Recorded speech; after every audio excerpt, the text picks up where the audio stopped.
Level playing field এখন পর্যন্ত সকলের কাছে পরিষ্কার তৈরি হয় নাই।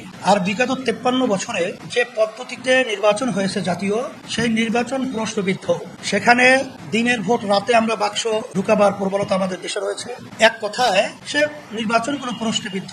আমরা চাইছি যে এমন একটা নির্বাচন পদ্ধতি হোক, যে নির্বাচন পদ্ধতির মাধ্যমে প্রতিটা ভোটারের মূল্যায়ন হবে, জাতীয় সরকার তৈরি হবে, ফ্যাসিস্ট সরকার তৈরি হওয়ার মতো প্রবণতা বন্ধ হবে। এজন্যই মূলত আমরা নির্বাচন পদ্ধতি এটা আমরা চেয়েছি। সাথে যেটা আমাদের সবচেয়ে বড় সমস্যা তৈরি করে, কালো টাকার দৌরত্ব, পেশি শক্তি ব্যবহার, এটাও পিয়ার নির্বাচন পদ্ধতির মাধ্যমে এটাও নিরসন হবে এবং সুন্দর একটা সোনার দেশ তৈরি হবে। আর সবাই যদি সরকারে থাকে, সেখানে দেশ পরিচালনায় সুন্দর একটা পরিবেশ তৈরি করার সংসদ হবে। এজন্যই আমরা পিয়ার পদ্ধতি চেয়েছি। এখানে বিএনপি না চাওয়ার পিছনে আমরা যেটা আগে পরে উল্লেখ করেছি, এটা তাদের অনেকটাই মিশ্রিত রয়েছে। তারা এককভাবে ক্ষমতায় যাওয়ার একটা আশা, বিভিন্ন তাদের কার্যক্রম চালচলন কথা আমরা লক্ষ্য করেছি।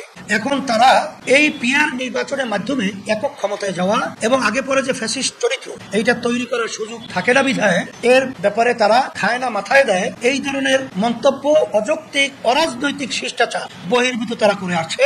এখনো পর্যন্ত দেশের মতো দেশে পিয়ার পদ্ধতি নির্বাচন চলছে। বেশিরভাগ বাংলাদেশের ভিতরে রাজনৈতিক দল এই পদ্ধতিতে নির্বাচন চায়, তারপরেও তারা এই ধরনের আচরণটা, এটা আমরা দেশের বলবো এক কথায় আমাদের জন্য কলঙ্ক এবং আমাদের জনগণের দুর্ভোগ। এটা তারা আবার নিয়ে আসবে, এটাই আমরা মনে করছি।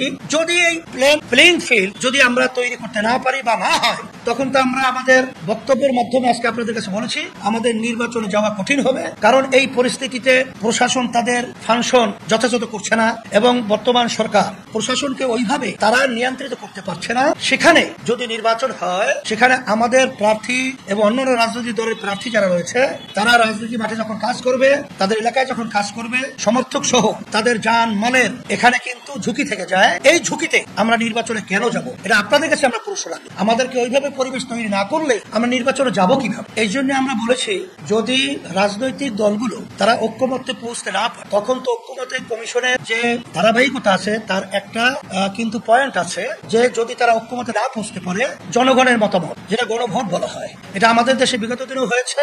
আর এইটাই আমরা চাইতেছি, যদি তারা ঐক্যমত্যে পৌঁছতে না পারে, তখন বর্তমান সরকার হয়তোবা অধ্যাদেশ জারির মাধ্যমে তারা এটা একটা ব্যবস্থার পথ তৈরি করবে, অথবা গণভোটের মাধ্যমে তারা এটাকে সমাধান করবে। তখন তো কার কোনো চিরকাল থাকবে না, কারণ জনগণের মত হলো এটার দিকেই তো সরকার যেতে হবে। প্রজাতন্ত্রের তো এইটাই সিদ্ধান্ত আর এইটাই বাস্তবতা।